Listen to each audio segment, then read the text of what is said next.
Assalamualaikum dear students of class 10th. Hope you will be fine by the grace of Almighty Allah. Dear students, आज के इस वाली video lecture की शुरुआत हम करने वाले हैं with question number 7 of exercise 10.2. चलिए देखते हैं बेटा पहले की क्वेश्चन हमें क्या बताता है. क्वेश्चन कुछ ऐसा है. Two concentric circles having radius 5 centimetre and 3 centimetre respectively. Find the length of the chord of the larger circle which touches the smaller circle. ये क्वेश्चन हमारे पास में है. यानी कि दो कंसेंट्रिक सर्कल्स हमें दिए गए हैं जिनका जो कॉरस्पॉन्डिंग रेडियस है बेटा वो 5 सेंटीमीटर और 3 सेंटीमीटर है. हमें बताना है कि उस कार्ड की लेंथ निकालिए जो कि कॉर्ड लगती है बड़े वाले सर्कल को, लेकिन छोटे वाले सर्कल को एक पॉइंट पे टच करती है. अच्छा, आप पहले मुझे बताएं कि कंसेंट्रिक सर्कल्स होती क्या है. सर, कंसेंट्रिक सर्कल्स वो सर्कल्स होते हैं जिनका सेम सेंटर होता है. इट इज नॉट नेसेसरली कि हमारे पास में दो ही सर्कल्स होंगे जो कि कंसेंट्रिक होंगे. We can have 3, 4, 5 infinite number of circles which में भी कंसेंट्रिक. लेकिन यहाँ पे जो दो कंसेंट्रिक सर्कल्स दिए गए उनका रेडियस 5 सेंटीमीटर और 3 सेंटीमीटर है. वही हमने यहाँ पे इसकी कॉरस्पॉन्डिंग फिगर में यहाँ पे दर्शाया है. दो कंसेंट्रिक सर्कल्स मैंने लिए हैं, बड़ा वाला सर्कल छोटा वाला सर्कल, और इनका जो सेंटर है बेटा वो हमने ओ से डिनोट किया. और फिर इसके बाद में लेट ए बी हमने ली chord of the bigger circle which touches the smaller circle at point B. हमें इसी कॉर्ड की लेंथ को निकालना है. ठीक, अब देखिए बेटा, पहले तो मैं यहां पे मेंशन करूंगा गिवन है. मैं यहां पे लिखूंगा two given two concentric circles with centre O and radius जो इनको है and radius R1 is equal to 5 centimeter and R2 is equal to beta 3 centimeter. यानी कि मैंने क्या बताया, यहाँ पे हमारे पास में दो कंसेंट्रिक सर्कल्स है जिनका सेंटर O है और उनकी जो रेडियस है R1 is equal to 5 centimetre and R2 is equal to 3 centimetre. ठीक, बड़े वाले सर्कल का रेडियस 5 सेंटीमीटर, छोटे वाले सर्कल का रेडियस 3 सेंटीमीटर है बेटा. Okay, let AB be the length, be the chord of a larger circle which touches the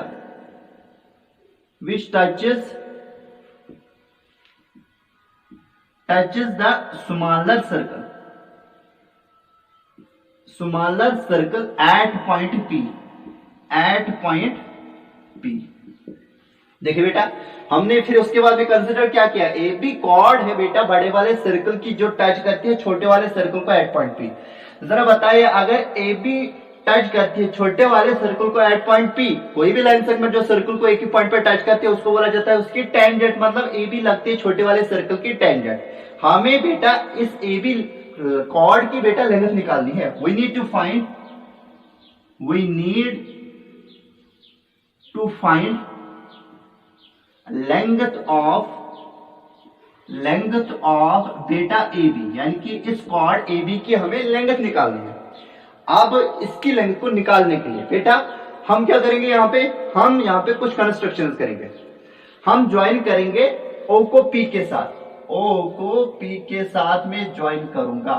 यानी कि मैंने सेंटर ऑफ छोटे वाले सर्कल को पॉइंट ऑफ कांटेक्ट के साथ ज्वाइन किया और ज्वाइन करूंगा ओ को ए के साथ ओ ए, और ज्वाइन करूंगा ओ को बी के साथ, लेकिन ये डॉटेड ये वाला करूंगा. ठीक, अब यहां पे देखिए लेंथ हमें निकालनी है ए बी की.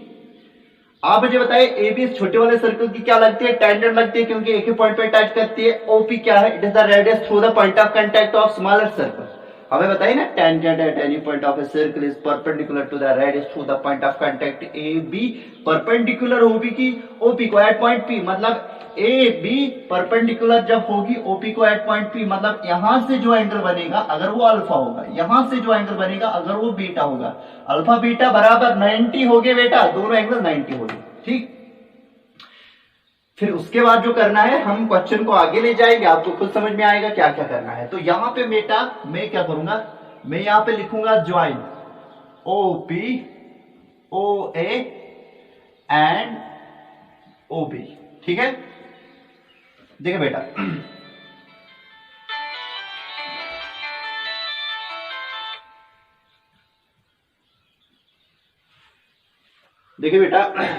ज्वाइन ओपी ओ एंड ओबी.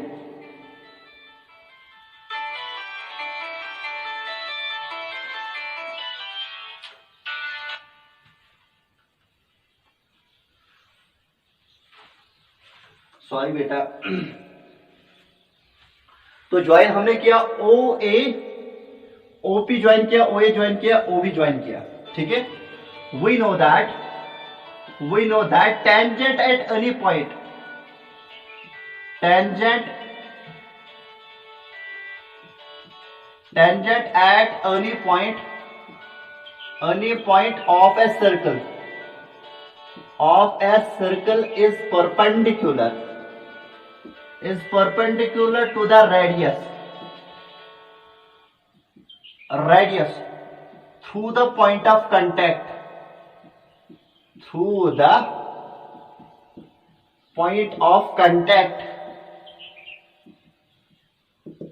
देखिए बेटा, हमें पता है कि tangent at any point of circle is perpendicular to the radius through the point of contact. Since chord AB touches the smaller circle at point P, therefore AB लगती है chord of the smaller circle। अब AB क्योंकि tangent of the smaller circle है, OP is the radius through the point of contact, तो ये जो tangent line AB होगी ये परपेंडिकुलर होगी OP को एट पॉइंट P, ठीक है। वही हम लिखने वाले, we know that tangent at any point of a circle is perpendicular to the radius through the point of contact. यहां पे मैं बेटा लिखूंगा नीचे, सो AB is perpendicular to OP at point P, ठीक। यहां तो हम लिखेंगे OR OP is perpendicular to AB, यहां पे मैंने ये रिवर्स किया। अगर AB परपेंडिकुलर OP को होगी तो OP भी परपेंडिकुलर AP को होगी definitely, which implies that angle alpha और एंगल बीटा का जो वैल्यू होगा, दोनों एंगल्स बेटा 90 डिग्री होंगे, ठीक। अब जरा बताइए, OP परपेंडिकुलर है AB को, लेकिन AB बड़े वाले सर्कल की लगती है बेटा कॉर्ड, और OP परपेंडिकुलर डाला गया है इस कॉर्ड को from the centre of the circle. Class 9th में हमारे पास में एक फॉर्म है कि अगर हमारे पास में कोई भी सर्कल होगा, अगर उस सर्कल के कोई कॉर्ड हम कंसिडर करेंगे, उस सर्कल के सेंटर से अगर उस कॉर्ड को एक परपेंडिकुलर डाला जाएगा, वो परपेंडिकुलर हमेशा उस कॉर्ड को बाइसेक्ट करता है। Perpendicular drawn from the centre of the circle to its chord bisect the chord. Since AB is the chord of the circle, OM अगर परपेंडिकुलर हमने डाला इस सर्कल के सेंटर को से इस कॉर्ड को बेटा OM बाइसेक्ट करेगा कॉर्ड AB को, ये मतलब AM और MB बराबर लेंथ में हो गया। M will be the mid point of AB। अब जरा बताइए, यहाँ पे जब AB परपेंडिकुलर था बेटा OP को, तो हम बता सकते हैं OP is also perpendicular to AB, reverse property से। अब AB बड़े वाले सर्कल की लगती है chord, OP is the perpendicular drawn from the centre of the circle to the chord AB, therefore OP bisects AB at point P, AB at point P। वही चीज यहां पे हम लिखने वाले हैं बेटा। Again we know that perpendicular drawn from the center of a circle to a chord bisects the chord, ठीक है। हमें पता है कि जो परपेंडिकुलर जब भी डाला जाता है सर्कल की किसी भी कॉर्ड को बेटा, वो हमेशा बाइसेक्ट करता है कॉर्ड को। मैं यहां पे लिखूंगा बेटा एज, ये जो OP है it is the perpendicular drawn from the centre of the circle to the chord AB। यहां पे लिखा था ना OP is perpendicular to AP, OP is perpendicular to, यहां पे बेटा मैंने गलत किया है, दिस इज कॉर्ड है AB, तो यहां पे हम लिखेंगे बेटा AB is perpendicular to OP at P और OP is perpendicular to AB, OP is perpendicular to AB। यहाँ पे मैंने लिखा we know that tangent at any point of a circle is perpendicular to the radius through the point of contact। AB तो tangent है, OB क्या है, OP is the radius through the point of contact। AB perpendicular होगी OP को, it is not AP, it is AB perpendicular होगी बेटा OP को at point P, और OP is perpendicular to AB, ठीक है। तो वही चीज अल्फा और बीटा यहां से ठीक है। अब यहां पे क्या आएगा बेटा, यहां पे मैंने क्या लिखा, हमें पता है कि परपेंडिकुलर जब भी डाला जाता है सर्कल की किसी भी कॉर्ड को from the centre of the circle, वो इस कॉर्ड को बेटा बाइसेक्ट करती है। अब ये OP परपेंडिकुलर है ना AB कॉर्ड को, मतलब रेडियस परपेंडिकुलर कॉर्ड को है या कॉर्ड परपेंडिकुलर रेडियस को, तो एक ही बात है। सो यहां पे मैं लिखूंगा अगर ओपी परपेंडिकुलर है AB को, यानी कि OP is the perpendicular drawn from the centre to the centre of the circle to the chord of the circle larger circle AB, ठीक है। तो ये क्या करेगा, OP बाइसेक्टस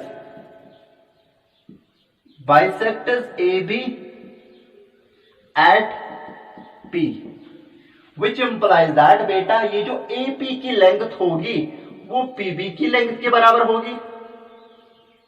10 यहां पे मैं लिखूंगा 10 AB की कुल मिला के लेंथ हम लिख सकते बेटा AP प्लस बेटा PB, क्योंकि P मिड पॉइंट है, OP बाइसेक्ट करता है AB को, P मिड पॉइंट होगा AB का, तो AP और PB बराबर होगी, AP और PB बराबर है। अगर मैं इसको इक्वेशन फर्स्ट लिखूंगा 10, ये जो लेंथ ऑफ कॉर्ड AB होगी 10 लेंथ ऑफ कॉर्ड AB कितनी होगी, I can decompose it, I can divide it into 2 length, that is AP plus PB बेटा, वही हमने किया AP प्लस PB। तो क्या मैं इसको फर्दर लिख सकता हूं, AB की जो लेंथ आएगी वो आएगी बेटा AP प्लस ये जो PB है, PB की लेंथ AB के लेंथ के बराबर है, PB की लेंथ AB की लेंथ के बराबर है, मैं इसको लिखूंगा AP, which implies that AB की लेंथ होगी बेटा 2 टाइम्स AP, ये मैं स्टार इक्वेशन लिखूंगा। अब बताओगे सर ये क्या आपने किया, असल में मैंने बेटा लेंथ ऑफ कॉर्ड जो हमें निकालनी है, we need to find length of the chord है ना बेटा, यहाँ पे we need to find length of chord AB जो निकालनी है, इस AB की लेंथ असल में 2 टाइम्स AP है और हमें किसी तरीके से AP निकलेगा, we can just plug that value in star equation which is equal to 2 times AP, I will get the value of the chord AB, ठीक है। अब हमारा पूरा फोकस रहेगा AP के ऊपर, can we find out AP। अब जरा बताइए ये जो बेटा हमारे पास में 2 सर्कल्स है, ये सर्कल जो छोटा वाला है उसका OP क्या लगता है, रेडियस लग रहा है, तो उसका रेडियस कितना दिया गया था 3 सेंटीमीटर, और A is the point on the largest circle and O is the centre of the largest circle, largest circle के सेंटर को एक पॉइंट के साथ जो इसके सर्कमफेरेंस पर है उसके साथ जोड़ दिया गया है, तो ये तो रेडियस ऑफ लार्जेस्ट सर्कल होगा जो कि R2 है, 5 सेंटीमीटर है, और ये भी बेटा 5 सेंटीमीटर ही होगा।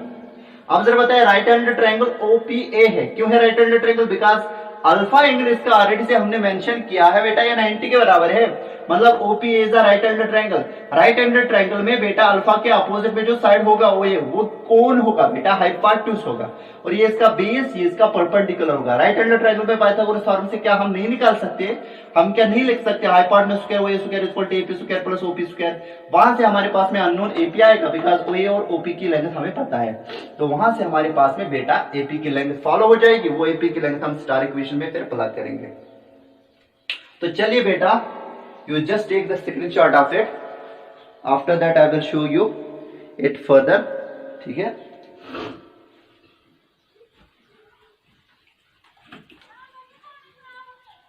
चलिए बेटा,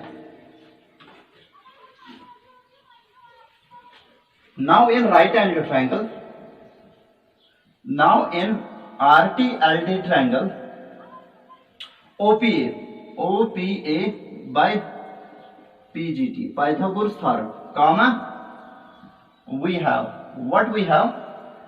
hypotenuse square, that is OA square is equal to B square, that is beta AP square, plus आएगा बेटा OP square, altitude square, that is OP square, which implies that OA, whatever the value of OA, that is beta 5, ये 5 square आएगा।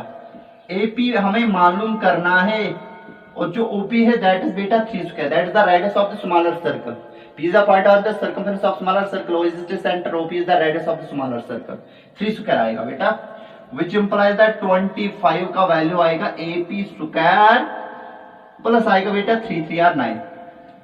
तो यहाँ पे हम क्या करेंगे, we are going to transpose this 9 to the left hand side, ये 25 minus 9 आएगा, ये आएगा बेटा AP square, which implies that 25 minus 9 बेटा वो 16 होते हैं, और यहाँ पे हम लिखेंगे AP स्क्वायर, और RAP square will be equal to बेटा 16, which implies that AP will be equal to बेटा यहाँ से स्क्वायर घटेगा और यहाँ से रूट चढ़ेगा, ये आएगा square root of 4 square root cancel, positive square root, इसका मतलब AP की लेंथ कितनी निकली हमें 4, लेकिन व्हाट बेटा सेंटीमीटर, वाई सेंटीमीटर, बिकॉज जो यहाँ पे बेस इन्वॉल्व थी, हाइपोटेन्यूज इन्वॉल्व था और परपेंडिकुलर इन्वॉल्व था, उनके जो लेंथ्स थे बेटा, they were in centimetre integers, therefore we have to write down here implies that AP is equal to beta what, that is 4 centimeter.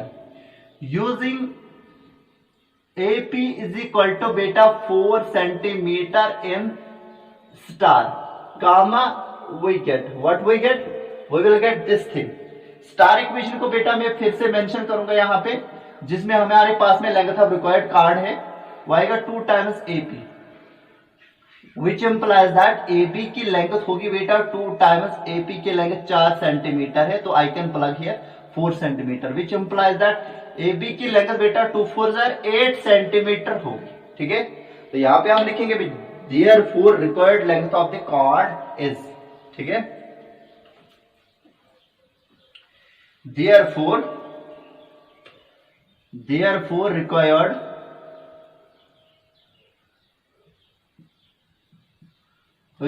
required length of cord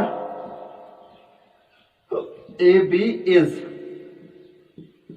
बेटा what, वो आएगा 8 centimetre. तो इस तरीके से हमने बेटा जिस कॉर्ड की लेंथ को निकालना था उस कॉर्ड की लेंथ को यहाँ पे हमने निकाला। ठीक, और एक चीज बेटा यहाँ पे मैं आपको बताना चाहूंगा, ये क्वेश्चन तो हो गया बेटा, ये जो आपने यहाँ पे किया ना AP इक्वल टू PB, यानी कि P is the mid point of AB, ये हमने कैसे किया, बिकॉज हमने बताया कि AB chord of bigger circle है, OP is the perpendicular drawn from the centre of the circle to the chord of the bigger circle. तो perpendicular हमेशा बाइसेक्ट करता है कॉर्ड को, तो P मिड पॉइंट होगा AB को, जहां से फॉलो हुआ था AP और PB की लेंथ इक्वल है। फिर हमने लिखा था AB equal to AP plus PB, फिर आया था AB equal to 2 times AB। यही चीज आपको ऐसे भी मिलेगी बेटा, ये एंगल अल्फा ऑलरेडी से मैंने बताया ये 90 है, बीटा भी 90 है, मतलब ट्रायंगल OPA से ट्रायंगल OPB से दोनों में राइट ट्रायंगल्स, क्या चुका राइट ट्रायंगल्स। यहाँ पे अल्फा का जो अपोजिट साइड है वो OA है, यहाँ पे जो बीटा का अपोजिट यानी कि 90 डिग्री का जो अपोजिट साइड है बेटा वो OB है। मतलब इन दोनों ट्रायंगल्स में पहले वाले ट्रायंगल में OA क्या लगता है, हाइपोटेन्यूज पहले वाले ट्रायंगल का, राइट हैंडेड ट्रायंगल का, OPB is a right handed triangle, इसका जो हाइपोटेन्यूज है वो OB है। और इन दोनों राइट ट्रायंगल्स में हम काम करेंगे, right handed triangle OPA, right handed triangle OPB, बेटा इनके दोनों राइट ट्रायंगल्स है। अब इनके जो हाइपोटेन्यूज की लेंथ है बेटा OA और OB वो बराबर है, because they are the radius of the bigger circle, each is equal to 5 centimetre, और OP इनका कॉमन है बेटा, कॉमन साइड है, देयरफॉर ये दोनों ट्रायंगल्स OPA और OPB RHS कॉन्ग्रुएंट से क्राइटेरिया से कॉन्ग्रुएंट होते, मतलब अगर ये दोनों ट्रायंगल्स कॉन्ग्रुएंट है तो CT से फॉलो होता है ना, corresponding parts of the congruent triangles are congruent. OPA is congruent to triangle OPB, पहला साइड यहाँ पे OP आता है, OP of this triangle, OP side of this triangle equal to OP side of this triangle, दूसरा side OPA, इसमें कौन आता है PA, और यहाँ पे OPB में कौन आता है दूसरा साइड PB। CT से फॉलो होता बेटा PA इक्वल टू PB, यानी कि P मिड पॉइंट होगा बेटा AB का, लेकिन हमने कॉन्ग्रुएंट ट्रायंगल्स को नहीं दिखाया।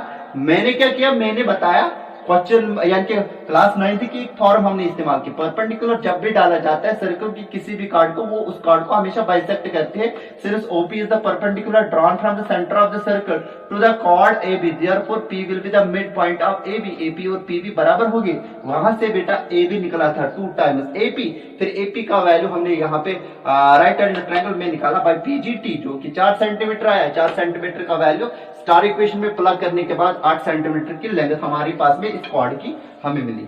उम्मीद करते हैं बेटा कि आपने इस क्वेश्चन को अच्छे से समझा होगा। तो अल्लाह हाफिज बेटा, अल्लाह हाफिज।